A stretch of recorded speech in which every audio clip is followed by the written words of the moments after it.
الدرس الاول، پہلا سبق۔ آج ہم ابتدائی عربی کا پہلے سبق کا آغاز کر رہے ہیں۔ جیسے کہ اردو کا جو جملہ ہوتا ہے اس میں 3 چیزیں آتی ہیں، اسم ہوتا ہے، فعل ہوتا ہے اور حرف ہوتے ہیں، حروف ہوتے ہیں۔ تو ان تینوں چیزوں سے ہم سب واقف ہیں۔ اسم جو ہے یہ کسی چیز، شخص یا جگہ کا نام ہوتا ہے۔ تو دیکھیں اردو میں مثال کے طور پہ ہم کہتے ہیں کتاب، مسجد۔ اب یہی الفاظ جو ہیں جب عربی میں جائیں گے تو وہ کتابن ہو جائے گا، مسجدن ہو جائے گا، قمرن ہو جائے گا، جبکہ اردو میں ہم قمر کہتے ہیں، چاند۔ تو دیکھیں یہ الفاظ جو ہیں کتنے ملتے جلتے ہیں عربی میں اور اردو میں، صرف ایک تنوین کا فرق ہے۔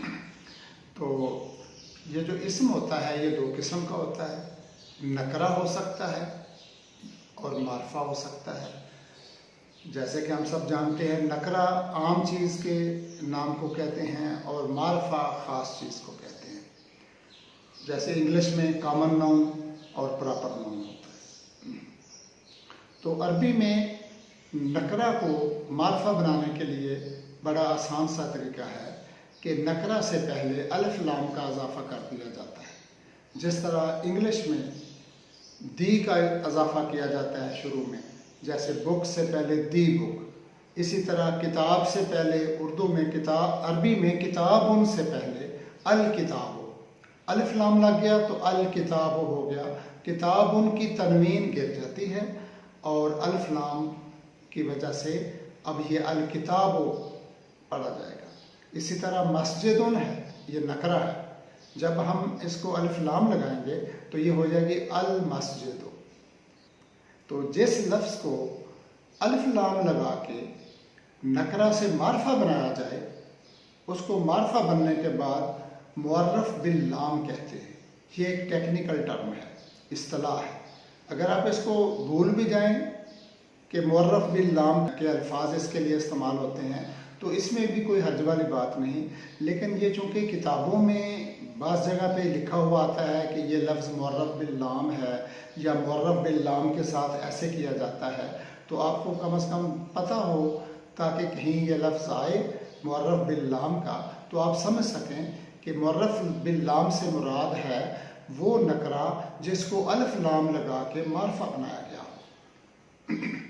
اسی طرح دیکھیں شمسن ہے، اس کو الف لام لگا، معرف باللام بنایا تو الشمس ہو گیا، اور صلاتن سے الصلاۃ، زکاتن سے الزکات۔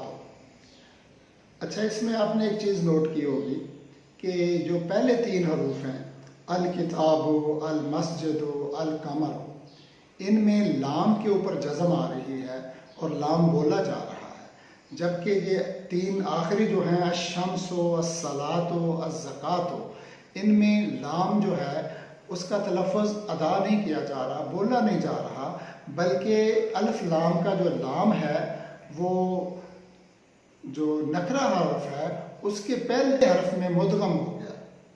تو یہ کیا بات ہے، یہ ذہن میں سوال آتا ہے۔ بات یہ ہے کہ عربی کے جو حروف ہیں، حروف تہجی، وہ 2 قسم کے ہیں۔ کچھ میں الف لام لگنے کے بعد لام بولا جاتا ہے، جیسے القمر، تو ایسے حروف کو حروف قمری کہتے ہیں، اور جن میں لام بولا نہیں جاتا بلکہ وہ لفظ کے پہلے حرف میں مدغم ہو جاتا ہے ان کو حروف شمسی کہتے ہیں، جیسے الشمس۔ تو جو حروف قمری ہیں ان کو ایک جملے میں جمع کر دیا گیا ہے تاکہ ان کو یاد کرنا آسان ہو، اور وہ جملہ ہے حق کا خوف عجب غم ہے۔ حق کا خوف عجب غم ہے، یعنی اس میں جو جو حروف آئے ہیں وہ سارے حروف قمریہ ہیں، اور ان سے جو لفظ شروع ہوگا ان میں لام کا اظہار کیا جائے گا، لام بولا جائے گا، لام پہ جزم آئے گی۔